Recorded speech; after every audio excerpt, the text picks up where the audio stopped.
called the Mall with a Heart. About 1 in 8 women in the United States will develop breast cancer over the course of their life. But there is hope, and that hope is people. FightingForTheTatas.org is a breast cancer organization that is doing just that. Wait a second. Did you just say tatas? Why, yes, we are fighting for the tatas, and we're celebrating a new California Awareness Day just for inflammatory breast cancer. Mark your calendars for October 6th from 10 a.m. to 6 p.m. all day Saturday at Rialto City Park as people all in our state come together to fight against breast cancer. There will be a health fair, a decorative bra contest, silent auction, food, kids zone, family fun, DJs, live entertainment, education complete with rides, crafts, clowns, food, and dancers all rolled into one for two of the greatest things on earth, all to save the tatas. For more info, call 909-820-1206 or go to fightingforthetatas.org. That's fighting, the number 4, tatas.org. You can also find them on Facebook or by Googling Fighting for the Tatas. Join us on October 6th at Rialto City Park. Success Partner presents the all-new Yucaipa and Cala Mesa Morning Market, located on the corner of County Line Road and California Street in the city of Yucaipa. This all-new neighborhood farmers market is open from 8 a.m. to noon on most Saturdays and carries some of the freshest produce in the Inland Empire. The Yucaipa and Cala Mesa Morning Market now open on most Saturdays at 13669 California Street in Yucaipa. 13669 California Street in Yucaipa. More information at 909-222-9293. That number again is 909-222-9293 or email successpartner@live.com. The all-new Yucaipa and Cala Mesa Morning Market, now open on most Saturdays in Yucaipa. Presented by Success Partner.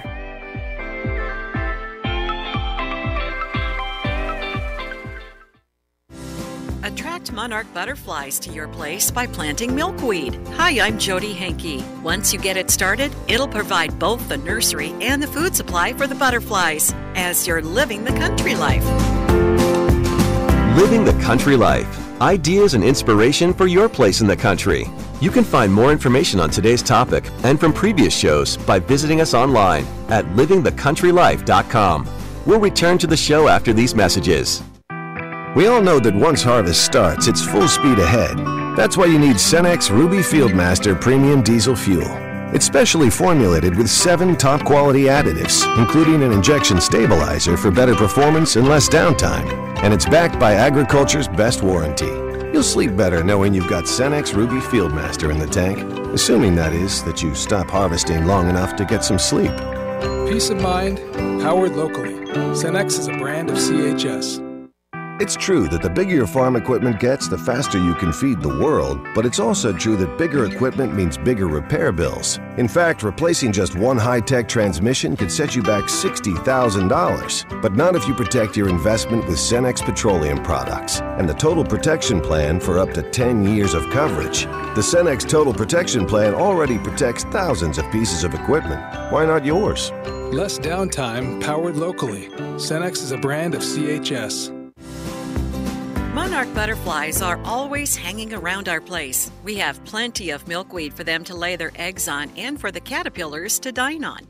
Every year, the plant sends up new shoots, so I don't have to worry about planting it every year. If you don't have any milkweed and want to get some started, now is the time. Chip Taylor is the director of an organization called Monarch Watch at the University of Kansas. He says they work with several nurseries around the country to start milkweed plugs. They grow out the plugs that get to be 3 or 4 months old. They're really well rooted. They come in 3-inch deep pots or 5-inch deep pots, depending upon how they're being grown. Those are being used extensively for gardens and for restoration and so on. So for a lot of restoration projects, we're using plugs because you get kind of instant satisfaction. If you don't want to buy plugs and mess with direct planting, find some milkweed pods and strip the seeds out. Scratch up some ground, get rid of any vegetation, and lightly cover the seeds with about 1/4 inch of soil. They will stratify themselves. That is, they have to have some sort of cold treatment, and that sort of cold treatment will allow many of those things to germinate in the spring. You will lose a lot of them if you do it that way. It's not as easy to get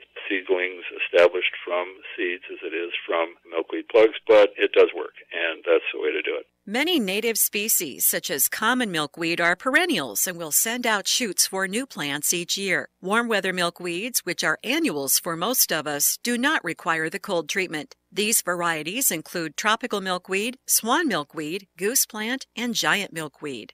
You'll find more tips for planting milkweed for the monarchs at livingthecountrylife.com. I'll see you in the country.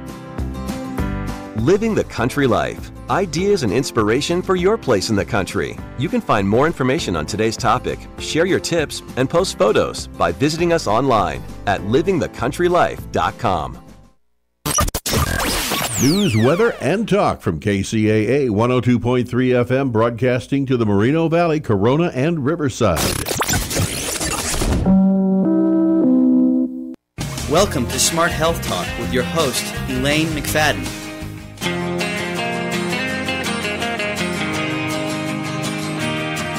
Take a walk on the wild side, where the birds and the bees survive.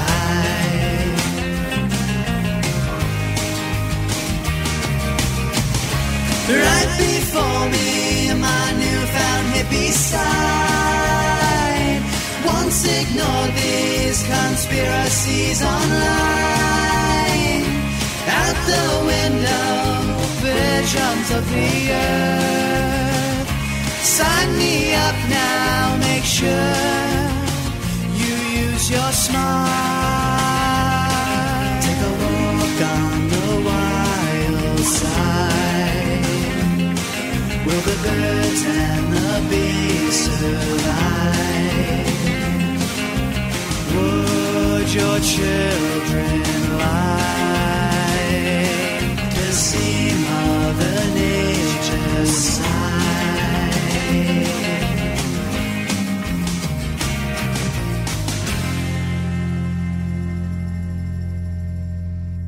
Welcome to Smart Health Talk with your host, Elaine McFadden. Oh, whoa. We're here. That's right. Smart Health Talk and your host, Elaine McFadden, which is moi. We are here for you. That's right, because you're pretty special. And that's what we're all about, man. That's what we went to school for years and years and years and years. Just so we could be here to talk to you and give you some really great advice. And gosh, there's like so much going on right now. And, if you listen to our show, I'm political in the ways that affect people's health. And that's what we do. That's how we roll, everyone. And there's a lot of things involved in affecting someone's health. And we know diet and exercise, huge, huge, huge, huge. I am the proof of that. And first of all, I'd like to talk about moi a little bit here because I just feel like, heck, if I can lose 50 pounds at 62 years old without even hitting the gym 3 hours a day, jogging 3 miles a day, all this stuff that I used to do to break I was out there busting my butt trying to have the most perfect body. And I tell you, you want to know the secret? There's a weird sound.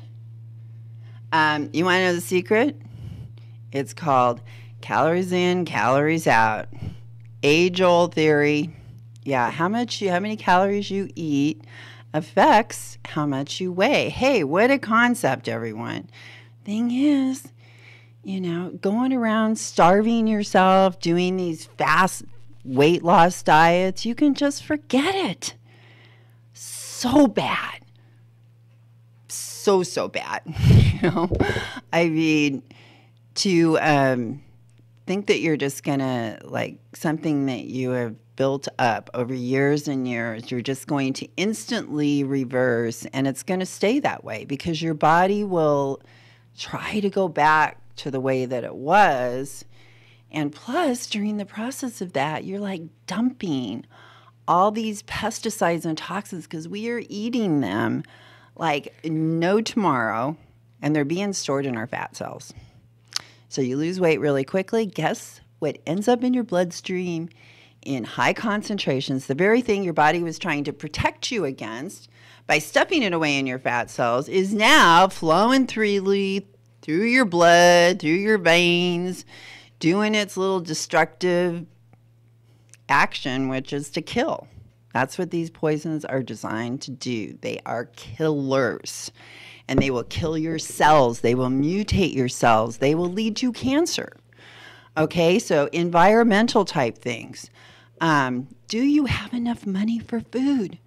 I tell you, I worked for public health for years to get junk food off school campuses, work for WIC with pregnant women. Guess what? I was on welfare. Yeah. That's why I'm doing this radio show. This is my giving back. I promised all the people that believed in me, gave me scholarships, supported my education 8.5 years, really 10 total, but 8.5 to get this degree, because I am the first person in my family to get a college education, first one ever. I mean, we're talking coming from the reservation in Oklahoma kind of background, like the Beverly Hillbillies coming to California in 35. And, college was just never talked about in my house. So when they say, why don't people take advantage of the opportunities, they don't even know about it. It's not even conceived in their mind. We never talked about it. I got straight A's in 6th grade. They never said, oh my gosh, you are so smart. You're the only one in the class who gets straight A's at 6th grade. Wow, that's really great. You're going to we got to put you on track to be PhD, which, hey, I could have did it. But nobody even talked about it, even back then. I was told, home ec or secretarial. That was my big choices. And when I tried to go back to school, because a little voice inside me said, you're not a loser. You can be more than this. You can be a role model for your kids. You can end this spiral of poverty. And my mother was on welfare after she got divorced. And so it's like, when are we going to get out of this? So, oh man, the welfare to work people are going to help me get a job. Well, I didn't need it because I always got jobs, no problem. But I needed a job that was get me the heck out of poverty. Yeah. I mean, how am I ever going to get ahead? And I tell you, I heard the stories over and over again in my work in public health. People working, families having to work 3 jobs, both parents. They never even see their kids, let alone be able to help them with school. And they probably, didn't go to a higher level education. Oh, we want to fund junior college. Oh, something that can help people make $50 an hour in less than a year instead of being on welfare for years and years and years and never getting ahead. Oh, making $50 an hour, they become taxpayers. Big-time taxpayers contribute. Yeah, no, we want to own people. We want to make them needy to have to come and beg and tell us every single thing that they own. And I tell you, and going to have to, oh my gosh, my car. If my car was worth more than a couple of $1,000, denied. Yeah.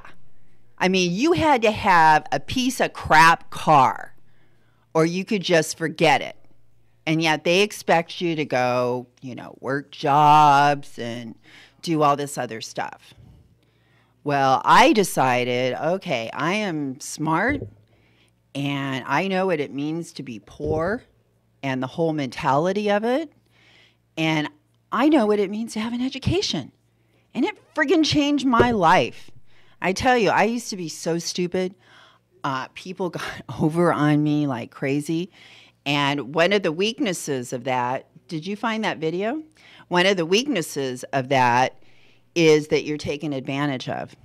Well, I want to give a little tribute here to Bernie Sanders, because he has been out there fighting for the people getting paid $7 an hour, which there is no way you can live on that.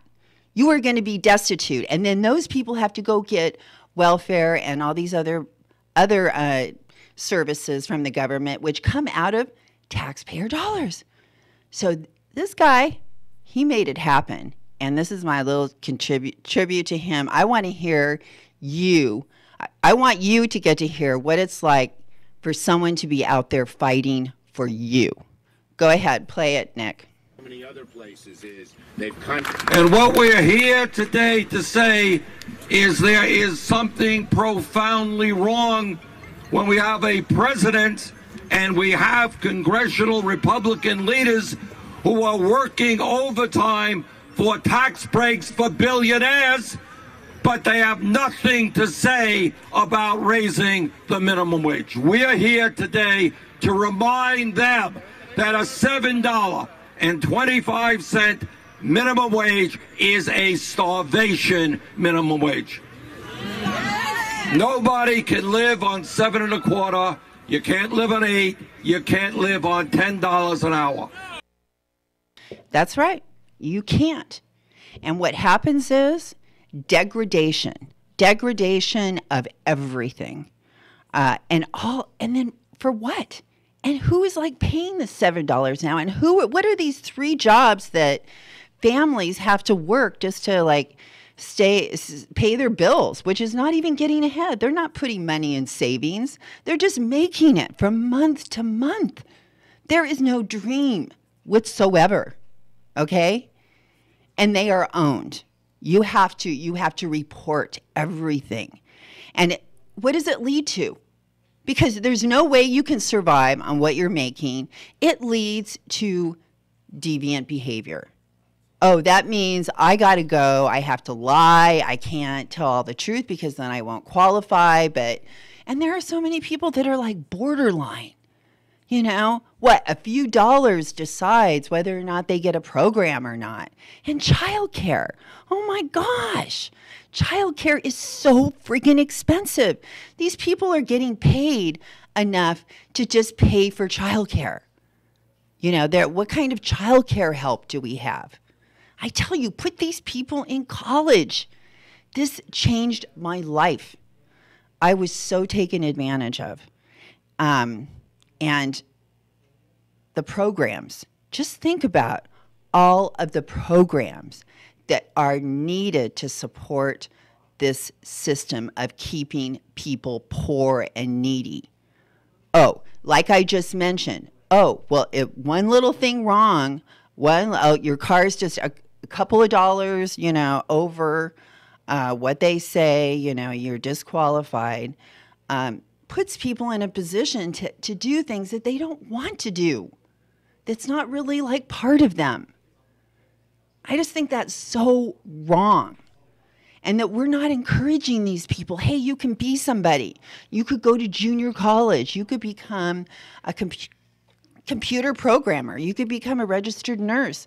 These are the jobs that they just said. We are going to need lots of people in these jobs. And people can do this. They can do it step by step even. And still be working in good jobs as they're going to school.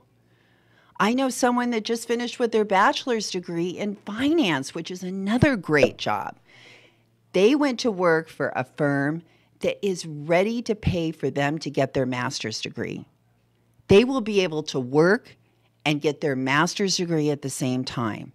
So what the heck are we doing? It's like, we want to keep people poor. Why? Because we need workers. Yeah, we need workers for all these low-paying jobs, these fast food jobs, these repetitive jobs, these no-satisfaction jobs. We need a big workforce for that, so that's why we got to keep those people poor. But it leads to so many other things that cost money, and I feel like I can talk about this. I lived it. Okay? I know what it's like to move from one county to another. And I saved up 3 welfare checks in the bank so that I could move because a guy was trying to kill me and ended up going to prison for it. So I had to move to protect my children, had 3 welfare checks because I knew I had to pay first and last month's rent. And I did everything I could to even make that happen. Then I moved to a new county and the welfare worker denies me because I have money in the bank. I'm like, those are 3 welfare checks, the money you gave me, and I'm trying to move to get to a safe place. You know, this whole circle of even this neediness, this lack of confidence, because you never get a chance to really go out there and prove yourself in a way that you feel you can be proud of. You know, it just leads to so many other things. You know, it can lead to crime. And then we end up having to pay, you know, the father goes to jail, and then we got a family that goes on welfare. You know, we have, other things, you know, like, okay, let's get to it. We're going to talk about Kavanaugh. What does it lead to? What is poor? Lack of confidence, lack of knowledge, lack of education. No Ivy League school. You're lucky if you would get junior college, which apparently that's even getting out of reach. And God forbid, oh my gosh, that we like actually, you know, help people get into junior college so they can get ahead and learn a skill. You know, what these people come out of high school, like they have some sort of skill that they can like make a lot of money. Okay. And then because you're low, you know, you've been beaten up. You're told you're nothing. Easy prey. Totally easy prey. I know all about it. I know all about it, way too much about it. No, I'm not the hashtag Me Too person out there. I tell you, I could be. And it's hard to talk about. But I could totally relate to Dr. Ford. Just one situation was back in college. Well, it was like college. I tried to go to college, but I didn't have enough money, and then ended up in a college, big Victorian house with a girls one and a big Victorian house with guys the other one. Someone came into my house and, we lived in the basement that was totally decked out, really cool. I was drunk. I was really drunk. I do not drink hardly ever anymore because I get alcohol poisoning. I have a tendency towards that. And that night, totally incapacitated person snuck into my house. It's such a helpless feeling. And I couldn't help but think about that person if they were the Kavanaugh out there. But then, you know, I think about the whole act of it and what it takes to actually do that. And to me, that's a part of the person. I don't care if they did it in high school or college. That's who they are. They're a predator. They're someone that will take advantage of a situation. And those kind of people, I can't help but think, oh, well, when they're in a situation where, I'm alone, here's a woman that's incapacitated, you know, does it go through their mind? Oh, here's a situation I could take advantage of. I wouldn't get in trouble, because that was the whole thing with Kavanaugh. Oh, I'm safe. I can be the real me because I'm safe, because my buds, nothing goes past the walls here at this prep school. Everyone keeps their mouth shut. No one tells on anyone here. So I'm safe. I can be the real me. We saw that is the real him. No denying it. No way Dr. Ford is lying about this.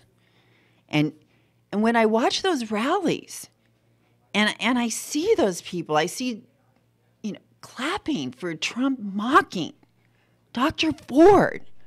What are we teaching our kids? That this is okay to have disrespect? And even if she wasn't telling the truth, you know, which we all know she was, just sit there and be thumbs up, clapping. Yeah, make fun of her like that. I'm sorry, I just can't even stomach it. I can't imagine what is in people's minds. But something we have to remember, and I will make sure that I never forget it. The Republicans have put 2 sexual predators on the Supreme Court.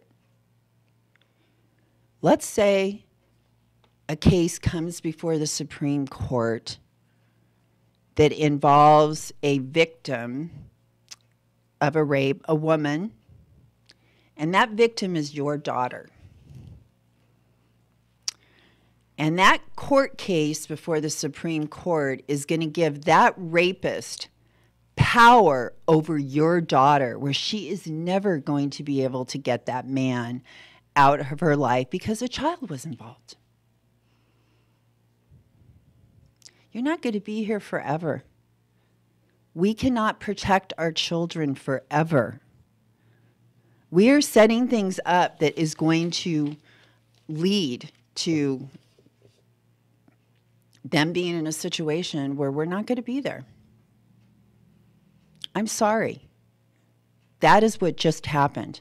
The second sexual predator that is going to be deciding cases like this, where he is obviously an opportunistic person that's willing to take advantage of a helpless woman. And I see Clarence Thomas right in there with what he was doing in the workplace. And if you remember Tiffany Anderson, who worked for the Vector Department and up in San Joaquin Valley, she had to be with someone all day long and listen to them talk about sex with animals. I mean, is that what we are forced to be subjected to as part of our jobs? And we have no recourse. Because in that situation, again, there was not a system where someone could safely report what kind of things are going on in the workplace. I have been sexually harassed many times in the workplace. My first big job, work training center for the handicapped. I go in, there's like 2 other women in the main office. Get my desk. I'm feeling so important. Oh, my secretarial skills. I finally get to use them. I was so excited because I could type fast and do shorthand and all that good stuff. Well, the women, I could feel something weird in the room, but I didn't quite get it. And then the creepy boss, oh my gosh, he just totally creeped me out. Told me to come into his office. I remember he had this big office and a big desk. And I was so intimidated. I mean, this is my first job, real job like this. And I sit down, I'm thinking, I've got my pad. I'm ready to take shorthand. No, he doesn't want to take a letter. No, he wants a neck rub.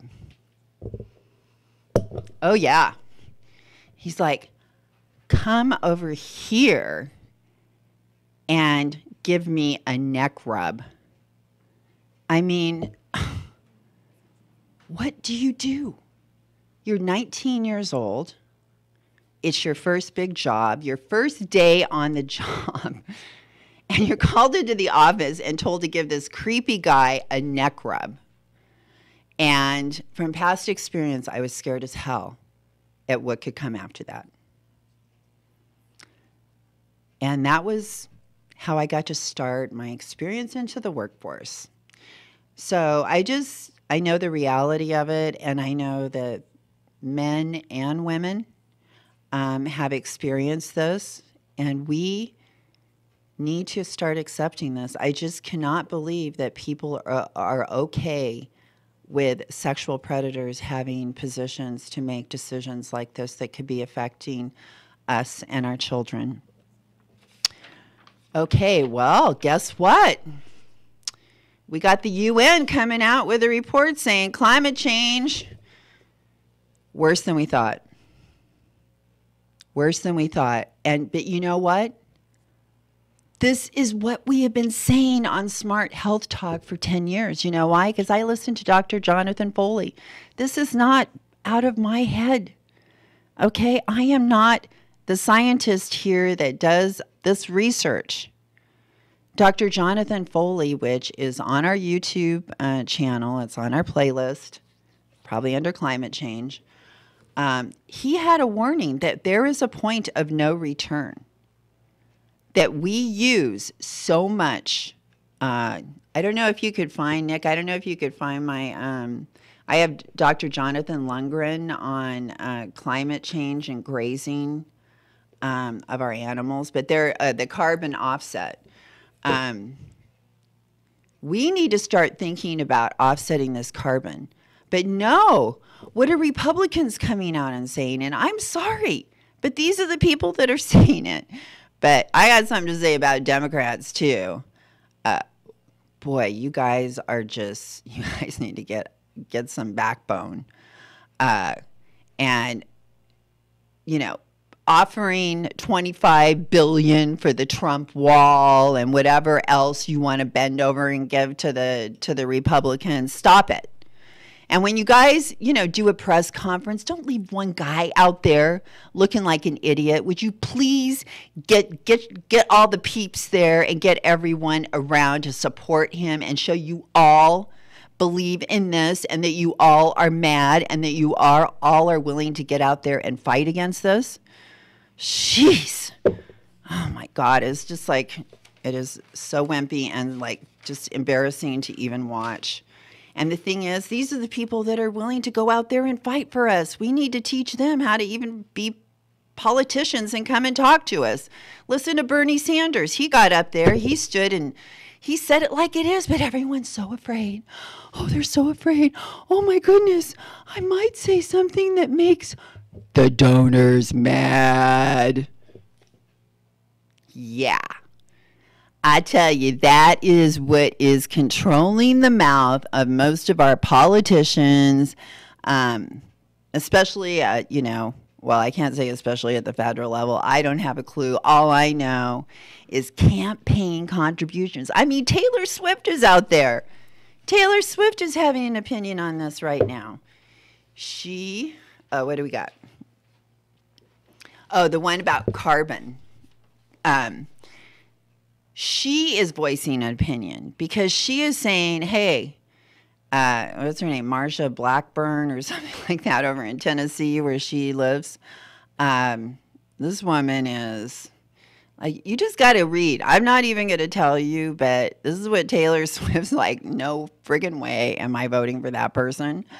I'm voting for this other guy and this other guy. And we need to look at campaign contributions. Go look up these candidates. Find out where their money's coming from. All you have to do is type in campaign contributions. Oh, and by the way, I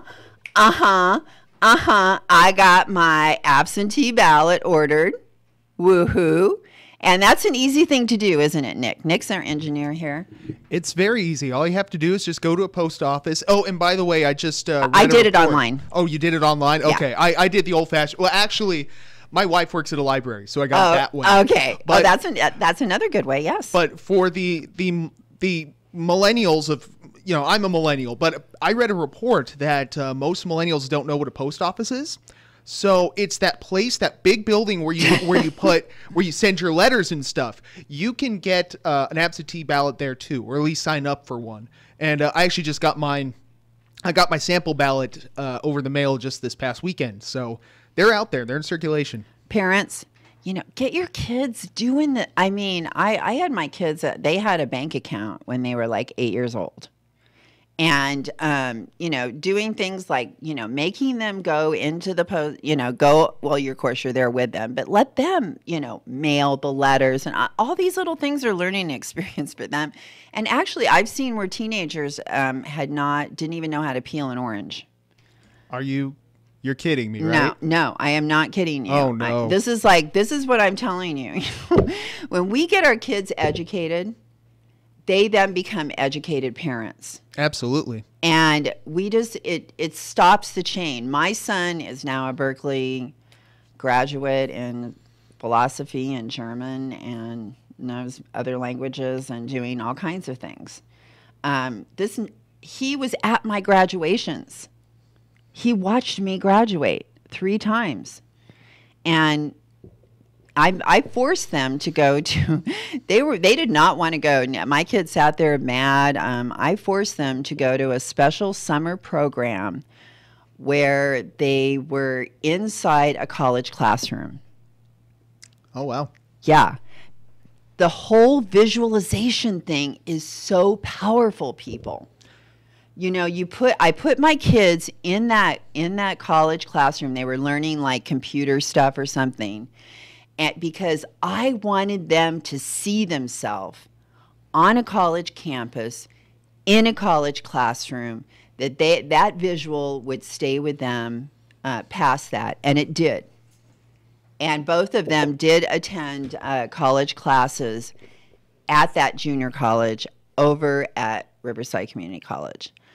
And, you know, for my son, who started off not even having enough credits to finish high school, took him 5.5 years to get through junior college, but then he ended up in the honors program.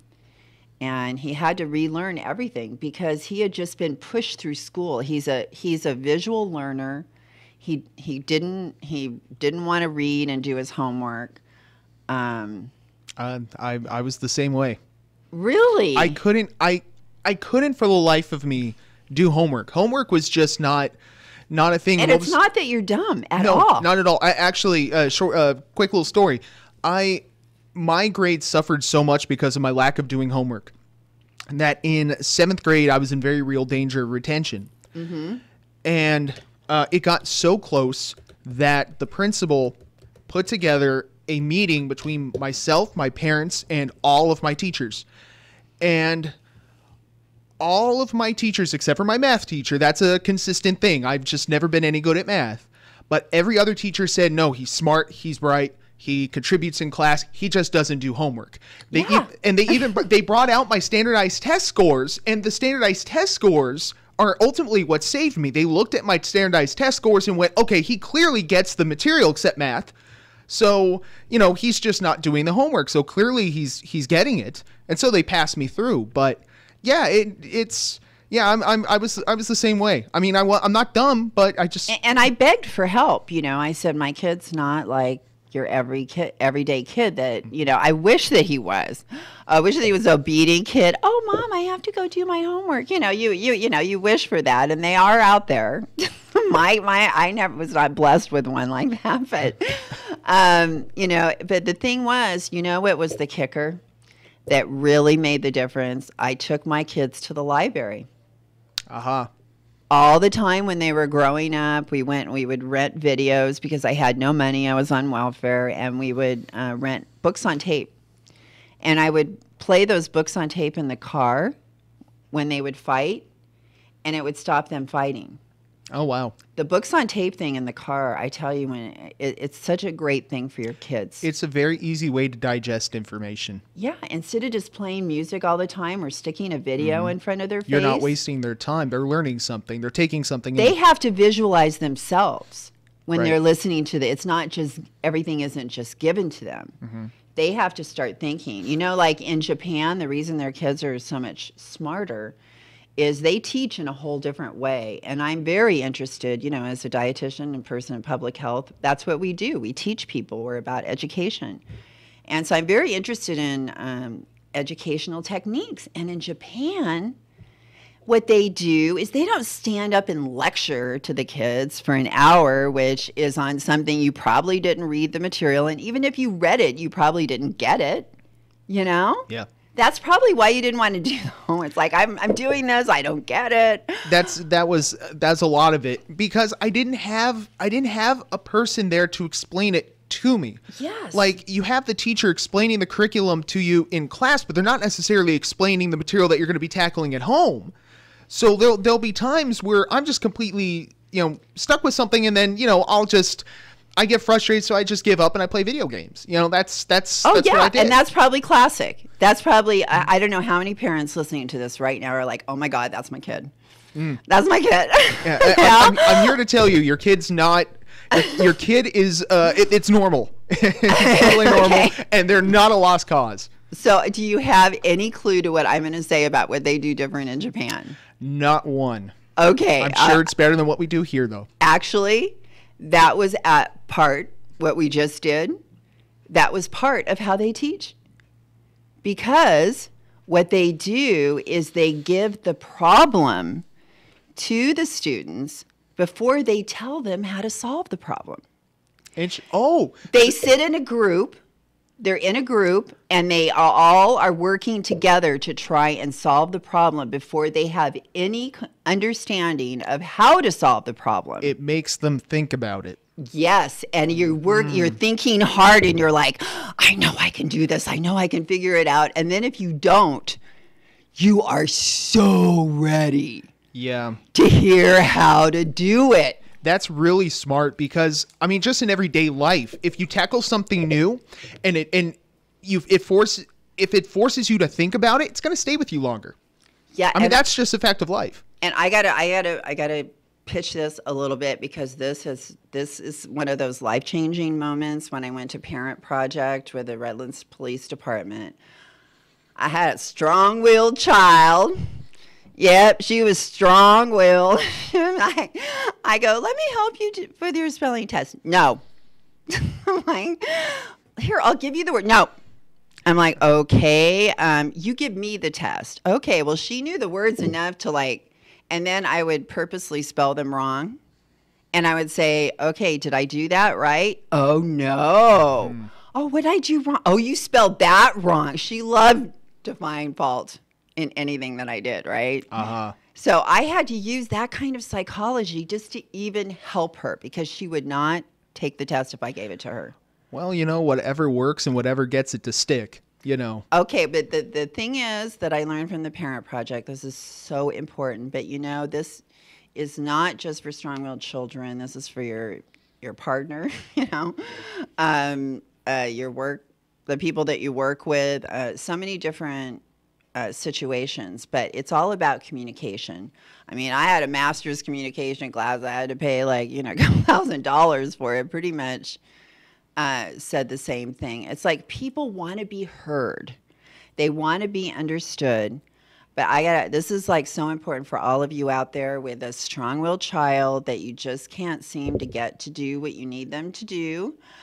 And that is this communication. So they teach you to, first of all, in their mind, they are playing a broken record that says nobody cares, nobody cares, nobody cares, nobody cares. That's what you have to realize. All the time, no matter what you're doing, they're like, nobody cares, because they justify their behavior that way. By thinking nobody cares, they've justified what they're doing. So you have to intervene. You have to stop that broken record. You have to say to them, okay, so from what is it that you want? Okay, let them explain to you what they want and then say it back to them. So from what I understanding that you want is you want to go out with your friends tomorrow night, or it could be like a simple child, buy me that toy. I want that toy. I want that toy. And so, so you want that toy, Ma? Is that right? Yes. Guess what? Just by that little tiny mini conversation, you have now, because they're all the time, they're like, nobody cares, but also nobody understands. Nobody understands me. They don't get it. They don't get me. They don't get what I want. So when you have that little conversation, what do you want? So what I understand is you want this, this, and this. Is that right? So you've engaged them, you've given them the attention they want, and you show that you understand what they want. Right, because then when they say yes, and you have to wait, maybe. You say, okay, is that what you want? Is that what, am I understanding right? Okay. And you have to talk in emotion. Remember, the frontal lobe is not developed until early 20s. So they think in emotion, not in logic. So what you say is, Mommy understands that, and I would love for you to be able to go and do that. But at that time of the night, it's very scary over there, and I would worry the whole time. And if anything happened to my precious little baby, Mommy would be so upset. I would cry and cry and cry. Do you understand? And then you have to, again, you want to try to engage. If they're like, no, I don't care, I still want that, and say, I understand that you want to go with your friends, you want to do this, or I understand that you want the toy, but we can't get the toy right now, and you can't go. But what I can do is I could offer you this or this. And you give them, and in that way, you are in charge of the child. You are in charge of the situation. They are not controlling you because they are testing you. Yeah, that's important. All the time. If they can control you and get what they want, and as soon as you give in, they now know. Yeah, good luck trying. They will say yes. It's like they will say yes. It's I true. can get them to do it. And it's going to take you years and years and years, if ever, to reverse that. Yes. Oh, yeah. I had someone that took care of my child and gave them everything because she was trying to do a good job. She didn't want the child to be unhappy, but when the child acted up in public and hurt their sister and then wanted a toy, I'm just like, I'm sorry, after what you just did, you can just forget it. This was like a 2.5-year-old child just like screaming bloody murder, kicking and screaming on the ground in public. And I had to just stand there and just let him do it, because this was a major temper tantrum, and that's what led to someone else giving them everything that they wanted. And so it took 30 minutes. But I tell you, that's how you break the chain. But you tell them, that they can have one thing or another, and if they say no, and I say, okay, I'm going to offer you again, this or this, and if you say no, then there'll be nothing. It's kind of like, and you got to like lay the law down and say, hey, this is the way it's going to be. But I'll tell you, that was the best class I ever went to, as far as like just little communication techniques. It sounds pretty informative, and it also, most importantly, sounds logical. Yes. It sounds very sound, and really all you're doing is using basic psychology. And, basic psychology, if you know how to do it, rarely lets you down. Well, and it's just the communication. And I can't tell you how many problems are related to not getting enough communication. But that's also taken advantage of. I just see so many commercials now. They're not even anything to do about the product, because the product has nothing good that you can say about it. Okay. Oh, I got to talk about this. China bumps up renewable energy target to reduce reliance on coal. Okay. The world is changing in such a big way. Jeff Bezos, he's like practically the richest man in the world. Did you know this, Nick, that there are like 43 people that control 50% of the global wealth? I can believe it. 42 people. Jeff Bezos is there. Yeah, he controls. Yeah, he tends to go back and forth about being either the second richest or the richest man. And I think was it Amazon or was it Apple that became the first $1 trillion company? I think it was Apple first, and I think Amazon got there shortly thereafter. But that's ridiculous. That's insane. I know. So with all these people, with all this wealth, and we're going to have robots, we're going to have all this stuff, that things are totally changing. We can't keep thinking the same way. And these tariffs, we put $50 billion, we gave that to farmers because Trump said we're going to do these tariffs, which was a big experiment at a time when the world has never been like this.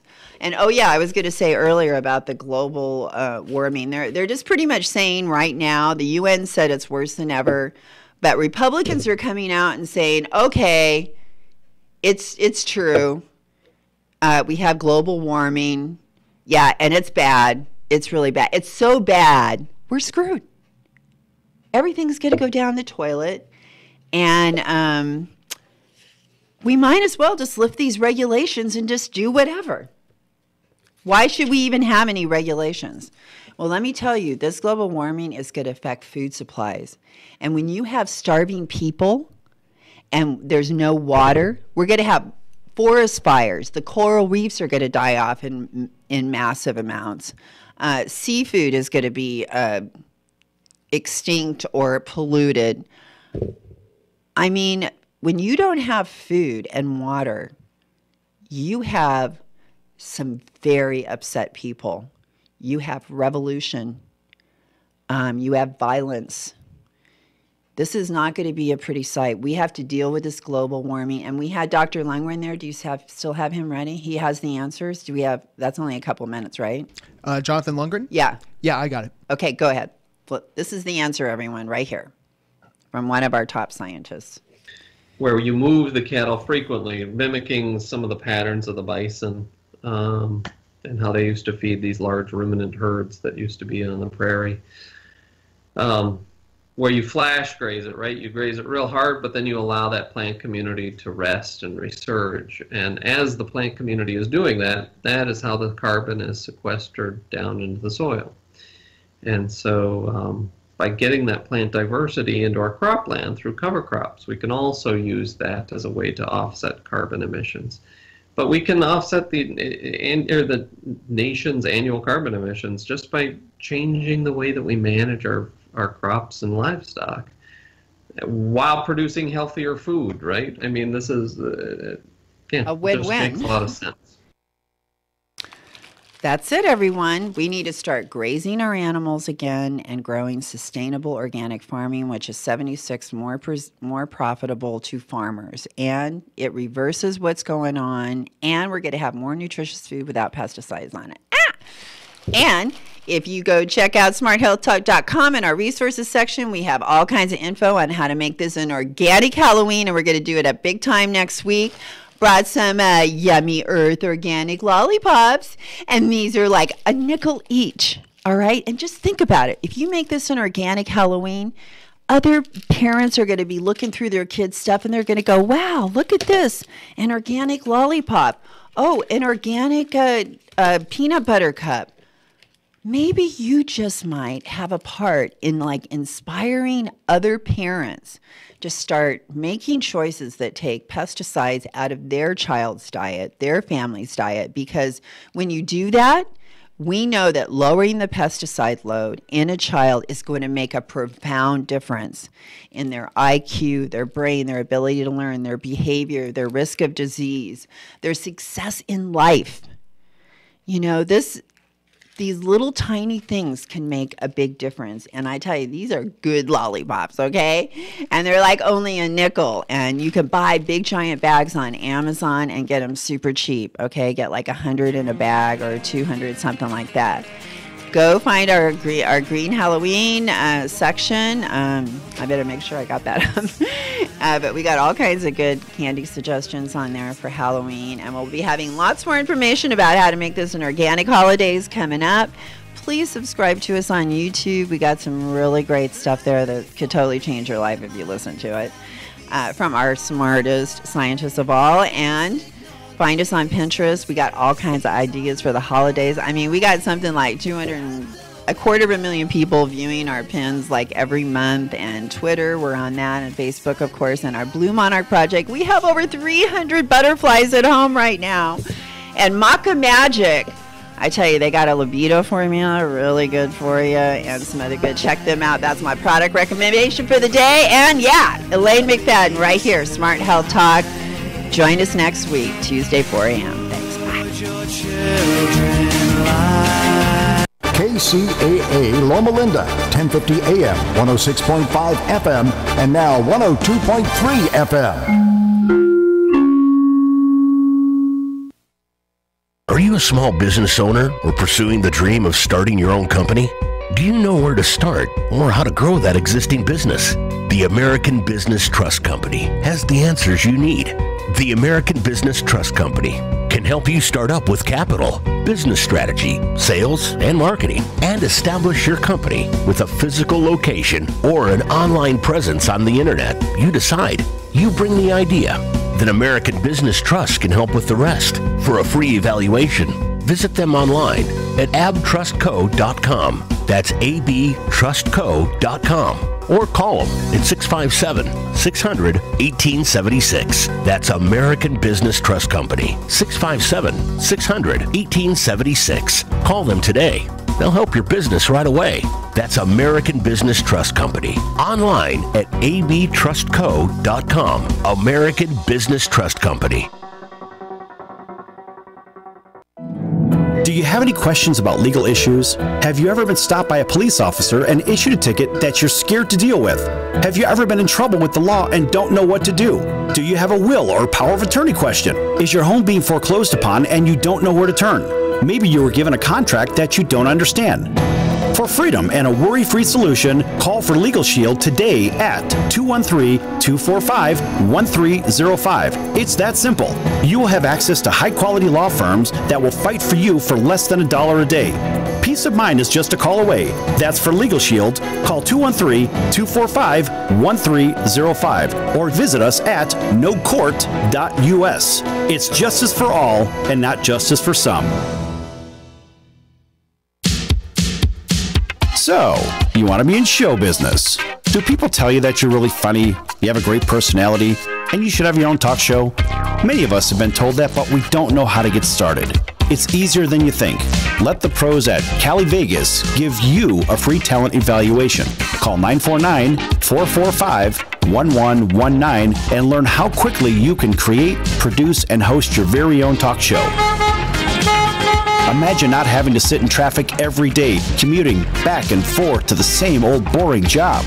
Get started in television or radio today with your free talent evaluation from Cali Vegas. Call 949-445-1119 or visit them online at calivegas.com.